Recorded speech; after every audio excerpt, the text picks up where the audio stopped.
Gang's back together. Oh, Y'all boy. doing all right? Yeah. Yes. Well, hello and happy Tuesday to you. Thanks for joining us here for KARE 11 News at noon.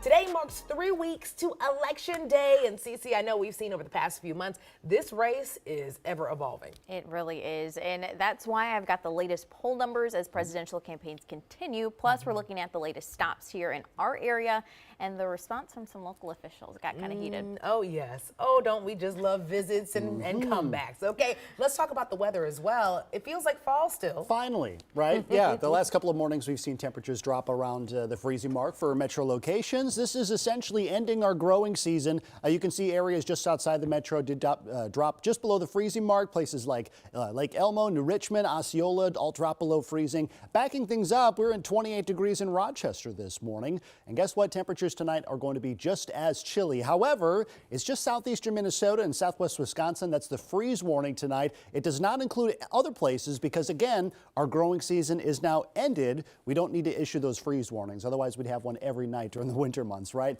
So just keep that in mind. It's going to get cold again tonight. Temperatures right now, upper 40s to lower 50s. We're a couple degrees warmer than this time yesterday. We are going to see seasonably cool temperatures today. Likely going to see high temperatures only into the lower to middle 50s today, but we are going to see lots of sunshine and a light northerly breeze. Here's your weather headlines. Seasonably cool today. Average high is 59 degrees. We should be warmer than that for all of MEA weekend when a string of 70s returns. Talking about spotty showers on Saturday, and it could turn a little unsettled through early next week. We'll talk about those next rain chances coming up. Alexis? Ben, thank you. And we're following the latest developments out of a story we first brought you as breaking news on Sunrise. One person is dead after a shooting overnight in St. Paul. As Michelle Beck shows us, it's just the latest in a string of violence in the city. The list of unsolved crimes keeps getting longer here in St. Paul, with the latest incident breaking just last night. Here's the scene at Jackson Street and Wheelock Parkway. A 911 caller led officers there, and they say they found a man lying on the ground with gunshot wounds. He later died at the hospital, making him the third victim to homicide in the last 4 days. Across St. Paul, those crimes started with a deadly stabbing Friday, followed by a fatal shooting Saturday. Then Sunday, a shooting at a post office has left one person seriously hurt. Police say these crimes are not related to each other. It's very concerning. Our investigators are throwing everything they can at all of these cases, trying to find out who's responsible for them and solve them as fast as we can and hold the people accountable. Last night's incident marks the 22nd homicide in St. Paul so far this year. Police are asking anyone with information to step forward, and that information can be shared with them anonymously. In St. Paul, Michelle Beck, KARE 11 News. Well, just minutes ago, charges were filed in the post office shooting Michelle mentioned. Tawabi Simu Getachew is now charged with second-degree attempted murder. Police say the shooting happened inside of the post office near the intersection of 7th Street and Alaska Avenue on Sunday afternoon. Investigators accuse him of shooting a fellow co-worker multiple times. Right now, police tell us that victim is still in the hospital with very serious injuries. In the last 24 hours, we spoke with mail carriers who were rallying for better working conditions. The morale at the station is already low because the pay is too low.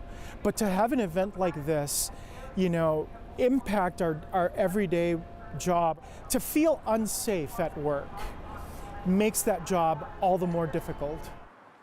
St. Paul Police and the United States Postal Inspection Service are investigating.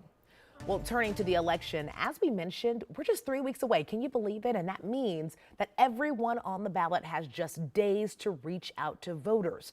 Cece, I know at this point, every second counts. Where do the presidential candidates stand?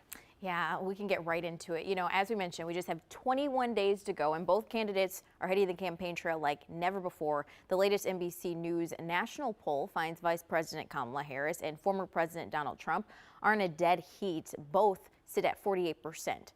Now, overnight, both Harris and Trump were in Pennsylvania, a crucial swing state. Trump calling Vice President Harris dangerous and talking immigration and the economy. Harris sharpening her attacks on Trump using a big screen, you see there, to do it. This morning, Trump getting backlash for his response when he was asked about concerns Election Day would not be peaceful. I think the bigger problem is the enemy from within. We have some sick people, radical left lunatics. And I think they're and it should be very easily handled by, if necessary, by National Guard, or if really necessary, by the military. He's talking about that he considers anyone who doesn't support him or who will not bend to his will an enemy of our country. Now, looking ahead to today's stops, Harris will be at a campaign event in Detroit, and Trump is heading to Georgia for the next few days. So, in just 3 weeks, millions of Americans will be heading to the polls. Can you remind everyone about those voting deadlines? Yeah, so the deadline to register to vote online is today. After today, you'll still be able to register in person at an early voting location or a polling place on November 5th. Cece, thank you very much. In the last 24 hours, Senator J.D. Vance made a stop in the Twin Cities, holding an impromptu news conference outside of the police 3rd Precinct, which burned in the riots following George Floyd's murder. Chief political reporter John Croman has more. A couple of them just told me just now their fear that they would be killed by the violent mob that was attacking this precinct.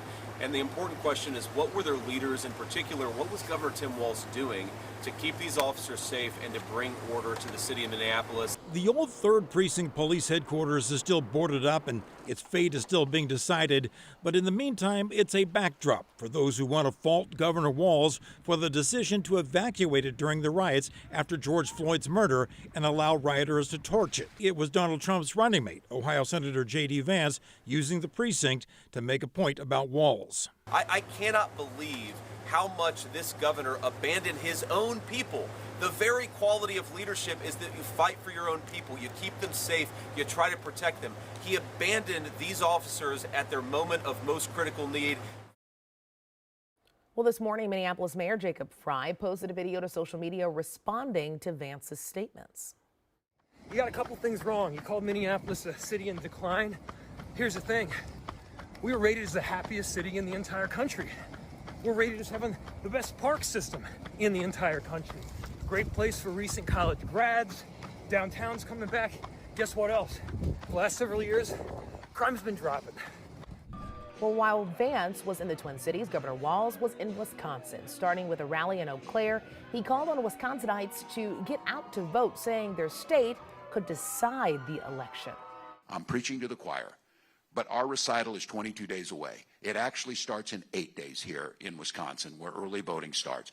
And I would encourage all we need you. This is not hyperbole. I think it's very realistic to believe that this race will be won going through Wisconsin and going through some of these counties and re-electing Tammy. His visit also included a stop in Green Bay where Walz highlighted some of his ticket's top priorities, like access to health care and climate change. Vice President Harris will be in Wisconsin on Thursday. With the election now 3 weeks away, stick with KARE 11 for everything you need to know before you head to the polls. We will have the latest both on air and at KARE11.com. The Hennepin County Sheriff's Office is working to get their DNA analysis lab back online after a contamination last month. Here's what we know. I'm Morgan Wolf. One of the state's largest crime labs is at a halt. Hennepin County Sheriff's Office says that it found unknown DNA that contaminated samples last month. The department has been reviewing all of their data. 75 out of 50,000 samples so far have been found contaminated. In a statement, they said that it's important to note that because the contamination is due to an unknown DNA profile, no criminal charges or convictions could have resulted from this. The Hennepin County Attorney's Office says that it learned about this on September 26, and they are working with the crime lab to notify any defense counsels with impacted cases.